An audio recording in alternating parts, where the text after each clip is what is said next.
Praise lord అండి. అందరూ బాగున్నారు కదా. వాక్యంలోకి వెళ్ళే ముందు ఒకసారి ప్రార్థించుకోండి. స్థుతులపైన ఆశీనుడైన దేవ, నీకు స్తోత్రంలో నీకు వందనాలు నాయన ప్రభా. గడిచిన కాలం అంతే మమ్మల్ని కాచి కాపాడి సజీవ రెక్కలలో నీ ఉంచినందుకు నీకు లెక్కలేని స్తోత్రములు చెల్లించుకునిచున్నాం ప్రభా. వాక్యం మేడల ప్రభా, మేము వినయమును విధేయతను కలిగి జీవించే భాగ్యమును దయచేయమని అడుగుచున్నాం ప్రభా. మాకు మారు మనసు దయచేయమని అడుగుచున్నాం ప్రభా. విరిగి నలిగిన హృదయమును దయచేయమని అడుగుచున్నాం ప్రభా. మా కొరకు నీ సిలువలో బలి అయి తిరిగి లేచినావు నాయన ప్రభా. నీకు లెక్కలేని స్తోత్రాలు చెల్లించుకునిచున్నాము నాయన ప్రభా. 3వ దినమున లేచినావు నాయన ప్రభా. మేము చేసిన తప్పిదముల వలనే ప్రభా నీవు సిలువకి ఆహుతి చేసినాము నాయన ప్రభా. మమ్మల్ని రక్షించి నాయన ప్రభా, నీవు సిలువలో బలి అయినావు నాయన ప్రభా. నీకు వందనములు, నీకు స్తోత్రాలు చెల్లించుకుంటున్నాం ప్రభా. మాకు ప్రభా నిజమైన మారు మనసును విరిగిన హృదయమును దయచేయమని అడుగుచున్నాను తండ్రి. ఆమేన్. యెషయా 55:8-9 ఒకసారి చదువు. నా తలంపులు నీ తలంపుల కంటే కావు, నీ త్రోవలు నా త్రోవల కంటే కావు. ఇదే యెహోవా వాక్కు. ఆకాశము భూమికి పైన ఎంత ఎత్తుగా ఉన్నవో నీ మార్గముల కంటే నా మార్గములు, నీ తలంపుల కంటే నా తలంపులు అంత ఎత్తుగా ఉన్నవి. ఎలా ఉన్నామండి? దేవుని తలంపులు మన తలంపుల కంటే దేవుని తలంపులు ఎత్తుగా ఉన్నవి. మన త్రోవల కంటే దేవుని త్రోవలు ఎంతో ఉన్నతముగా ఉన్నవి. నీ తలంపులు మనము ఏదో ఒకటి అనుకుంటాము, దేవుడా నాకు ఇది చెయ్యి అది చెయ్యి అంటూ ఉంటాం మనం. కానీ దేవుడైతే ఏం చేస్తాడు? దేవుడు అనుకున్నది మాత్రమే నెరవేరుస్తాడు, కానీ మనం అనుకున్నది కాదు. ప్రతి ఒక్కరమును కూడా ఏం చేస్తామంటే, దేవుడా నాకు ఇల్లు ఇవ్వు, లేకపోతే నా కుటుంబమును ఆశీర్వదించు, నా పిల్లలని ఆశీర్వదించు, లేకపోతే నాకు ఇది లేదు అది లేదని ప్రార్థిస్తున్నామే తప్ప కానీ దేవుడు మన కొరకు సిలువలో బలి అయినాడు, లేకపోతే మనకి గొప్ప రక్షణ కోసమే దేవుడు మనలని ఇలాగ కాచి కాపాడి దేవుడు ఆయనకి ఆయనే శిక్ష విధించుకున్నాడు అని ఏమాత్రమైన ఆలోచన మనలో ఉన్నదంటారా? ఎప్పుడైనా ఒక్కసారి ఆలోచించారా? మన తలంపుల కంటే దేవుని తలంపులు గొప్పవి. ఆయన తలంపులు ఆయన తలంపులే ఎంతో మంచివి. మనము ఈ వాక్యాన్ని చాలామంది ఏమనుకుంటారంటే, నాకు దేవుడు ఎలా చేశాడు అలా చేశాడు అని అనుకుంటారు. కానీ కాదు, దేవుడు ఆలస్యం చేస్తాడేమో కానీ అలక్ష్యం అయితే మాత్రమే చేయడు. దేవుని వాక్యాన్ని నీ మాటలను సరిచేస్తుంది, నీ చూపును సరిచేస్తుంది, నీ ప్రవర్తనను కూడా సరిచేస్తుంది. మనము మారటానికి మంచి మార్గాన్ని కూడా చూపిస్తుంది, మంచి మాధుర్యాన్ని కూడా చూపిస్తుంది. మనము ఎలా నడవాలి, ఎలా ఉండాలి అనేది దేవుని వాక్యము చూపిస్తుంది. మనం దానిని బట్టి అయినా సరే వాక్యమును అనుసరించి నడుచుకోవాలి. మనం ఎన్నో కొన్ని శ్రమలు వచ్చినను, ఎన్నో కొన్ని వేదనలు వచ్చినను కూడా ఇవన్నిటిని కూడా దేవుడే తప్పిస్తాడు. నా తలంపులు మీ తలంపులు వంటివి కాదు, మీ త్రోవలు నా త్రోవలు వంటివి కాదు, ఇది యెహోవా వాక్కు అని చెప్పుచున్నాడు. ఎవరి వాక్కు అండి? దేవుని వాక్కు ఇది. ఆకాశము భూమిపైన ఎంతో ఉన్నతంగా మీ మార్గముల కంటే నా మార్గములు, నా తలంపుల కంటే మీ తలంపుల కంటే నా తలంపులు అంత ఎత్తుగా ఉన్నవి. అంటే మన తలంపుల కంటే దేవుని తలంపులు ఎంతో ఎత్తుగా ఉన్నవి, ఎంతో ఆశీర్వాదకరంగా ఉన్నది. ఈ లోకంలో మనుషులు ఎలా ఉన్నారంటే, నచ్చితే ఒక మాట మాట్లాడతారు, నచ్చకపోతే ఒక మాట మాట్లాడతారు. మనము నచ్చినా నచ్చకపోయినా సరే దేవుని మాటకి లోబడి ఉండాలి మనము. ఎందుకంటే దేవుడు మనలను సృజించి ఉన్నాడు, ఆయన రూపంలో మనలను సృజించి ఉన్నాడు, ఆయన జీవవాయువును మనకి ఊది ఉన్నాడు. మనము ఏంటంటే ఇది నాది అది నాది అని భూమి మీద ఇలా ప్రాకులాడుచున్నామే కానీ దేవుడైతే మాత్రం ఏమని చెప్పినాడు? విరిగి నలిగిన హృదయమును కలిగి ఉండండి, మీరు మారు మనసును కలిగి ఉండమని చెప్పాడు. అంతేగాని మీకు ఇవి కోసము ఆటల కోసము ప్రాకులాడమని చెప్పలేదు. అందము అంటారా, కొంతసేపు ఉంటుంది, కొంతసేపటికి మాయమైపోతుంది. అందము మోసకరమైనది, దానిని మనం చూసి మనం విర్రవీగిపోకూడదు. ఎప్పుడును కూడా మనకి డబ్బు ఇంతలోనే ఉంటుంది, అంతలో ఇంకొకరి దగ్గర కనిపిస్తుంది. మన జీవితమే ఆవిరి వంటి జీవితములు మనమే. అలాంటినప్పుడు మనము దేవుడు అంటే మనము భయమును భక్తిని గల అంతటి దేవుడే, ప్రాణాలను కాపాడిన దేవుడే మనుషుల దయందును దేవుని దయందును వర్ధిల్లేను. ఆయన అంతగా వర్ధిల్లినప్పుడు మనం ఇంకెంత విధేయతను కలిగి ఉండాలి, దేవుని ఎడల మనం ఇంకెంత నమ్మకమును విశ్వాసమును కలిగి ఉండాలి. 12 సంవత్సరములతో రక్తస్రావంతో బాధపడుచున్న స్త్రీ ఆమె స్వస్థత పొంది ఉన్నది. అలాంటి స్వస్థత మనము కూడా పొంది ఉండాలి.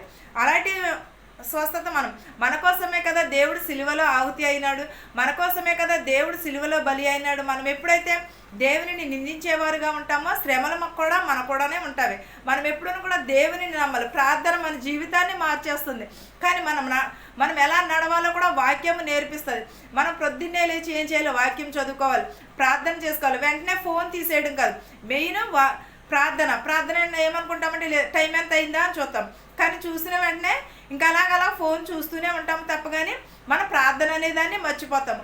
ఒక కుర్రవాడు చిన్నప్పుడు యేసుక్రీస్తు వారు పరిచర్య చేయించినప్పుడు ఇద్దరు కూడా కలిసి వెళ్ళేవారు.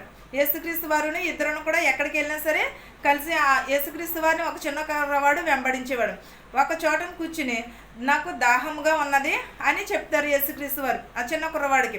ఆ కుర్రవాడు అంటాడు, గ్రామంలోకి వెళ్ళి నేను ఏమైనా ఇళ్ళు ఉన్నాయేమో చూసి ప్రభువా నేను వచ్చి మీకు నీళ్లు తెచ్చి ఇస్తాను, నేను ఇక్కడే కూర్చోమని చెప్తాడు. ఆ ఊళ్ళోకి వెళ్ళిన తర్వాత తల్లిదండ్రులు ఎవరు ఉండరు ఆ గృహంలోని. ఒక అమ్మాయి ఉంటుంది, ఆ అబ్బాయి వయసు గల అమ్మాయి ఉంటుంది. ఆ అమ్మాయిని అడుగుతాడు మంచినీళ్ళు. అడిగితే మంచినీళ్ళు కాదు ఉండండి అని పాలు కాసిస్తానని పాలు కాస్తుంది. పాలు కాసి లోపు ఆ అబ్బాయి ఇద్దరు కూడా మాటలు కలుపుకుని అలాగే ఎదరికి వెళుతూ ఉంటారు. ఇంతలోకి యేసుక్రీస్తు వారు దప్పుకొనుచున్నాను అనే మాట మర్చిపోయాడు ఆ అబ్బాయి మర్చిపోయి నీళ్ళ అడిగాడు కదా యేసుక్రీస్తు వారు, నేను పట్టుకొస్తానన్న మాట మర్చిపోయి ఆ అమ్మాయితో ప్రేమలో పడి ఆ అమ్మాయిని ప్రేమించి ఆ అబ్బాయికి చెప్తాడు. తల్లిదండ్రులు వచ్చిన తర్వాత చెప్తే ఆ తల్లిదండ్రులు కూడా పెళ్లి చేస్తారు. పెళ్లి చేసి కొన్ని సంవత్సరాలు సహజీవనం సాగించిన తర్వాత దాని తర్వాత ఇద్దరు బిడ్డలు తండ్రి అయిన తర్వాత భార్య చనిపోతుంది, బిడ్డలు చనిపోతారు. ఒక రోజుని బిడ్డల దగ్గరగా ఉంటే ఒక రోజుని అతనికి కూడా దాహము వేస్తుంది. అతనికి దాహం ఎలా వేస్తుంది అంటే అతను పొలంకు వెళ్ళి పని చేసి వస్తున్నప్పుడు ఇల్లుకి అంటుకుని కాలిపోతే అందులో ఏ వస్తువు కూడా ఉండదు, కనీసం భార్య కూడా కాలిపోతుంది. భార్య బిడ్డలు కూడా కాలిపోతూ ఉంటే అలాంటినప్పుడు ఆయన ఇల్లంతా కూడా ఇప్పుడంటే ఈ గంటల కార్లు ఇవి వచ్చేసినాయి. అప్పుడైతే అలా కాదు కదా, బోధుల్లో నీళ్ళట్టుకెళ్ళి వేసి ఎలాగ ఎంతో దూరంలో అది ఆ బోధులు ఏవి దగ్గర లేక అలాగే కాలిపోతే అతనికి చాలా దాహం వేస్తుంది. దాహం వేసినప్పుడు నాకు దాహముగా ఉన్నదే అని అనుకుంటాడు ఆ కుర్రవాడు. దాహముగా ఉన్నదే అంటే ఈ మాట నేను ఎక్కడో విన్నానే అని తనలో తనే ఆలోచించుకుంటుంటాడు. ఎన్ని సంవత్సరాలతో కొంతకాలం గడిచిపోయిన తర్వాత ఒక 50 సంవత్సరాలు అయిన తర్వాత యేసుక్రీస్తు వారిని అక్కడ కూర్చోబెట్టాను అనే మాట అంటే ఈలోపు ఏం చేశాడు ఆ కుర్రవాడు? దేవునినే మర్చిపోయాడు. దేవునిని మర్చిపోయి తినుచు త్రాగుచు సుఖించుచూ ఉన్నాడు. కానీ వయసు అయిపోయిన తర్వాత ఎవరు గుర్తుకొచ్చారు?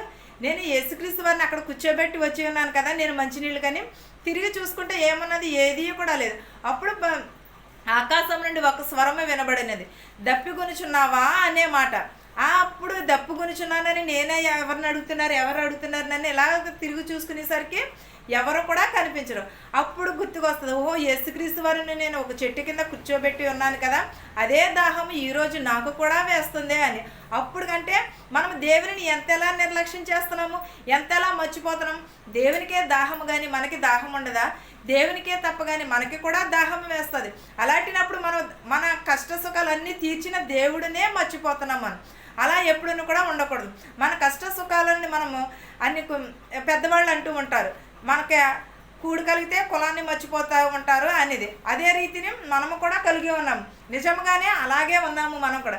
దేవుడిని మర్చిపోయామంటే దేవుడిని ఎంత నిర్లక్ష్యం చేస్తున్నాడో కదండి ఆ కుర్రవాడు. కానీ ఎంత జాగ్రత్త కలిగి ఉండాలి. దేవుని ఇచ్చిన ఆయుష్ను, దేవుడిచ్చిన ఈ లోకానుసారమైన భోగములను మనము విడిచిపెట్టి దేవునిని మాత్రమే అనుసరించాలి. ప్రార్థనా జీవితంలో మాత్రమే కలిగి ఉండాలి. అది మానేసి ఏం చేస్తున్నాము? తినుము త్రాగుము సుఖించుము అని అంటున్నాం. మన బట్ట ఏమైపోతుంది? ఈ భూమి మీద ఉండిపోతుంది. మన శరీరము మట్టిలో కలిసిపోతుంది. అందమంతయు కూడా ఆకాశము మట్టి పాలు అయిపోతుంది. అలా కాకుండా మనం ఏమి చేయాలి? దేవుని వాక్యమును మనం అనుసరించుకోవాలి. ప్రార్థనా జీవితమును మనం కలిగి ఉండాలి. ఏం చేశాడంటే ఆయన మన కోసం సిలువలో బలి అయినాడు. ఆయన మన పాపముల కోసము, మన తప్పిదముల కోసమును మాత్రమే ఆయన సిలువలో బలి అయ్యి 3వ రోజున తిరిగి లేచి ఉన్నాడు. మత్తయి 28 చూడము ఒకసారి. విశ్రాంతి దినమున గడిచిపోయిన ఆ తరువాత ఆదివారమున తెల్లవారు చుండగా మగ్దలేని మరియయు వేరొక మరియయు సమాధిని చూడవచ్చిరి. ఇదిగో ప్రభువు దూత పరలోకము నుండి దిగివచ్చి రాయి ప్రొల్లించి దాని మీద కూర్చుండెను. అప్పుడు మహాభూకంపము కలిగెను. ఆ దూత విశ్రాంతి దినము గడిచిపోయిన తర్వాత ఆదివారమున తెల్లవారుచుండగా మగ్దలైన మరియయు వేరొక మరియయు సమాధిని చూడవచ్చిరి. ఎప్పుడండి చూడవచ్చిన వారు? విశ్రాంతి దినమును గడిచిపోయిన తర్వాత. అంటే విశ్రాంతి దినం అనగా ఏ రోజు వచ్చినది అంటారు? మనం లెక్కేసుకుంటే ఆదివారం ఏ రోజు వచ్చినది? యేసుక్రీస్తు వారు లేచిన రోజున వచ్చి ఉన్నది. ఆదివారం యేసుక్రీస్తు వారు లేచి ఉన్నారు కాబట్టి మనం అందరము కూడా యేసుక్రీస్తు వారు లేచిన దినమునే ఆచరిస్తున్నాం. ఎందుకంటే మన పూర్వకాలం నుంచి కూడా ఇవి 2000 సంవత్సరముల కిందట జరిగినవి కాబట్టి అవి లేఖనములు నెరవేర్చున్నవి. అప్పుడు యేసుక్రీస్తు వారు ఈ లోకంలోకి లేఖనములు నెరవేర్చడానికి మాత్రమే వచ్చి ఉన్నాడు. లేఖనములు నెరవేరుస్తున్నాడు ఆయన. ఆయనకి తెలుసు కదా, ముందే ఆయన సిలువ వేస్తారని తెలుసు. కానీ ఎవరికైనా ఇంత మాట అయినా చెప్పి ఉన్నాడా? లేదు. అదే మనం కష్టం వస్తే ఎదుటి వారికి చెప్పుకుని దాన్ని ఇంకా బాధపడుతూ ఉంటాం. నా కష్టం తీర్చలేదే కానీ అలాగ కాదు. మన కష్టం వచ్చినా నష్టం వచ్చినా ఎవరికి చెప్పుకోవాలంటే దేవునికి మాత్రమే చెప్పుకోవాలి. మనం ఎప్పుడూ కూడా దేవునికి కృతజ్ఞతను కలిగి ఉండాలి. విశ్రాంతి దినం గడిచిపోయిన తర్వాత ఆదివారం తెల్లవారుచుండగా మగ్దలేన మరియయు వేరొక మరియయు సమాధిని చూడవచ్చిరి. ఇదిగో ప్రభువు దూత పరలోకము నుండి దిగివచ్చి ఈ రాయి పొర్లించి దాని మీద కూర్చుండెను. అప్పుడు మహాభూకంపము కలిగిన. రాయి కదిలినప్పుడు ఏమొచ్చిందండి? మహాభూకంపము వచ్చి ఉన్నది. యేసుక్రీస్తు వారు తెల్లవారుజామున లేచి ఉన్నారు. వేరొక మరియయు మగ్దలేన మరియయు కూడా వీళ్ళ ముగ్గురు కూడా ఎవరు చూశారు? ఫస్ట్ కూడా స్త్రీలు మాత్రమే చూసి ఉన్నారు. స్త్రీలు చూసి వేరొక మరియయు మగ్దలేన మరియయు చూసి వారందరికీ యేసుక్రీస్తు వారు రాయి పొర్లి ఉన్నదే, ఎక్కడికి వెళ్ళిపోయారు, ఏమైపోయారు, ఎవరైనా ఎత్తుకుపోయారా అని వారు కంగారు పడుచుంటే ఆ సమాధిలో ఉన్న అతను ఏం చెప్పాడంటే ఎప్పుడో లేచి ఉన్నాడు, యెరూషలేములో ఉన్నాడని వారికి చెప్పి ఉన్నారు. అలాంటినప్పుడు వారు వెళ్ళి గెత్సేమనే తోటలో సిలువ వేసినప్పుడు ఆయనను అక్కడికి వెళ్ళి ఉన్నారేమో అని చూశారు, లేకపోతే వీధుల్లో ఉన్నారేమో అని చూశారు. కానీ ఎక్కడన్నా కూడా లేరు. పరిశుద్ధాత్మ ద్వారా ఆయన ఏం చేశాడు? లేవనెత్తబడ్డాడు. పరిశుద్ధాత్మ ధరింపబడి ఉన్నాడు కాబట్టి ఆయన లేచి ఉన్నాడు. ఆ దూత స్వరూపము మెరుపు వలె నుండెను. అతని వస్త్రము హిమమంతా తెల్లగా ఉండెను. అతనికి భయపడుట వలన కావలి వారి వణికి చచ్చిన వారి వలె నుండిరి. యేసుక్రీస్తు వారు సమాధి నుంచి లేచినప్పుడు ఎలాగ భయపడ్డారని కావలి వారందరూ కూడా ఆయన వస్త్రములు హిమము కంటే తెల్లవిగా ఉన్నవి. ఆయన వస్త్రములు తెల్లని వస్త్రములు ధరించుకుని ఉన్నాడు. అతనికి భయపడుట వలన కావలి వారు వణికి చచ్చిన వారి వలెనున్నారు. దూత ఆ స్త్రీలను చూచి మీరు భయపడకుడి, సిలువ వేయబడిన యేసును మీరు వెదకుచున్నారని నాకు తెలియను. ఆయన ఇక్కడ లేడు, తాను చెప్పినట్లే ఆయన లేచి ఉన్నాడు. రండి, ప్రభువు పండుకొని ఉన్న స్థలమును చూచి త్వరగా వెళ్ళి ఆయన మృతులలో నుండి లేచిని ఉన్నాడని ఆయన శిష్యులకు తెలియజేయుడి. ఇదిగో ఆయన గలిలయలోనికి మీకు ముందుగా వెళ్ళుచున్నాడు, అక్కడ మీరు ఆయనకు చూతురు. ఇదిగో మీతో చెప్పి నేను. వారు భయముతోనూ మహా ఆనందముతోనూ సమాధి యొద్ద నుండి త్వరగా వెళ్ళి ఆయన శిష్యులకు ఆ వర్తమానము తెలుప పరిగెత్తుచుండగా యేసు వారిని ఎదుర్కొని మీకు శుభమని చెప్పాను. ఏంటదండి? యేసు ఏమని చెప్పాను? మీకు శుభమని చెప్పాను. ఎప్పుడు? ఆ స్త్రీలందరూ కూడా చూసినప్పుడును వారందరూ కూడా యేసుక్రీస్తు వారిని చూసినప్పుడు మీకు శుభము జరుగునని చెప్పి ఉన్నాడు.